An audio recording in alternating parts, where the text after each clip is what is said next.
अहम खबर यह है कि इलेक्शन कमीशन ने मखसूस नशिस्तों से मुतालिक सुप्रीम कोर्ट के फैसले पर अमल दरामद करने का फैसला कर लिया है। इलेक्शन कमीशन का आज दूसरे रोज भी अहम इजलास जारी था, जो कि एहतताम पजीर हो गया है और इसमें फैसला कर लिया गया है कि इलेक्शन कमीशन सुप्रीम कोर्ट के ऑर्डर पर अमल दरामद करते हुए तहरीक इंसाफ को मखसूस नशिस्तें अलॉट करेगा। अहम फैसला सामने आया है। फौजिया चौधरी हमारे साथ मौजूद हैं, तफसीलात हासिल करेंगे। फौजिया बताइएगा, अहम इजलास का अहम फैसला सामने आ गया।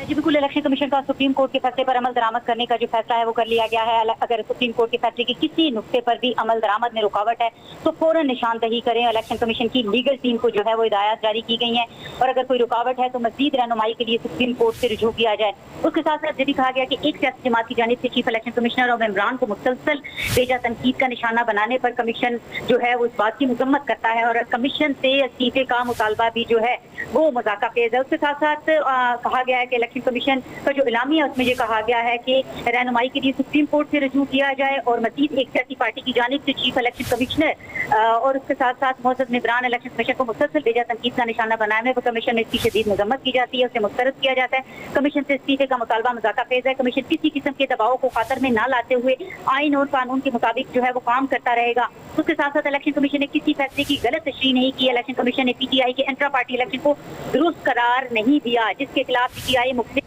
पर गई और इसके साथ साथ इलेक्शन कमीशन के फैसले को अब होल्ड किया गया है, जो कि पीटीआई के इंट्रा पार्टी इलेक्शन जो है वो वैलिड नहीं थे, जिसके तहत जो है वो इलेक्शन एक्ट के दफा 215 के तहत बैट का निशान जो है वो विथड्रॉ किया गया। लिहाजा इलेक्शन कमीशन पर इल्जाम तराशी जो है वो इंतहाई नामुनासिब है। उसके साथ साथ 39 पीटीआई के जो एमएनए करार दिया गया है पीटीआई की, उन्होंने अपनी कागजात नामजदगी में पीटीआई से अपनी एफिलिएशन जाहिर की थी, जबकि किसी भी पार्टी का उम्मीदवार होने के लिए पार्टी टिकट और डिक्लेरेशन रिटर्निंग अफसर के पास जमा करवाना जरूरी है, जो कि इन उम्मीदवारों ने जमा नहीं कराया। लिहाजा रिटर्निंग अफसर के लिए ये मुमकिन नहीं था कि वो उनको पीटीआई का उम्मीदवार डिक्लेयर करते। जिन 39 उम्मीदवारों को आजाद डिक्लेयर किया गया, उन्होंने ना तो अपनी कागजात नामजदगी में पीटीआई का जिक्र किया और ना ही पार्टी की एफिलिएशन जो है वो जाहिर की है और ना ही किसी पार्टी का टिकट जमा करवाया है। लिहाजा रिटर्निंग अफसरान ने इनको आजाद अजियत में इलेक्शन में हिस्सा लेने की इजाजत दी। इलेक्शन जीतने के बाद कानून के तहत 3 दिन के अंदर इन एमएनएज ने रजाकाराना तौर पर सुन्नी इत्तेहाद कौंसिल में शमूलियत इख्तियार की और सुप्रीम कोर्ट में सुन्नी इत्तेहाद कौंसिल, इलेक्शन कमीशन और पेशावर हाई कोर्ट के फैसले के खिलाफ अपील में आई। सुन्नी इत्तेहाद कौंसिल की ये अपील मुस्तरद कर दी गई और पीटीआई इस केस में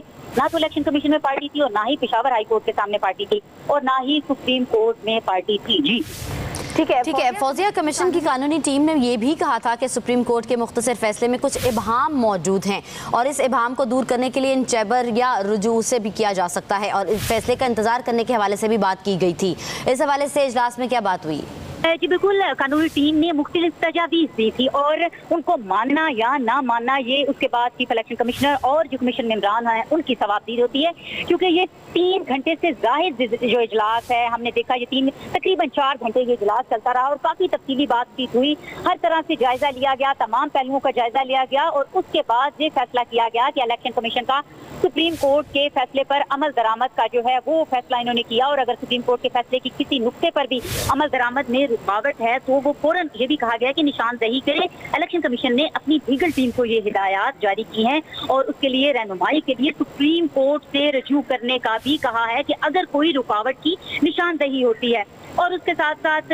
हम देख रहे हैं जिस तरह से पीटीआई की जानिब से कमीशन, चीफ इलेक्शन कमिश्नर और मेम्बरान से इस्तीफे का मुतालबा बारहा किया जा रहा है, तो इस हवाले से भी काफ़ी बातचीत हुई है और इलेक्शन कमीशन के एलामिये में इस पर भी वाज़ेह बात की गई है और ये कहा गया है कि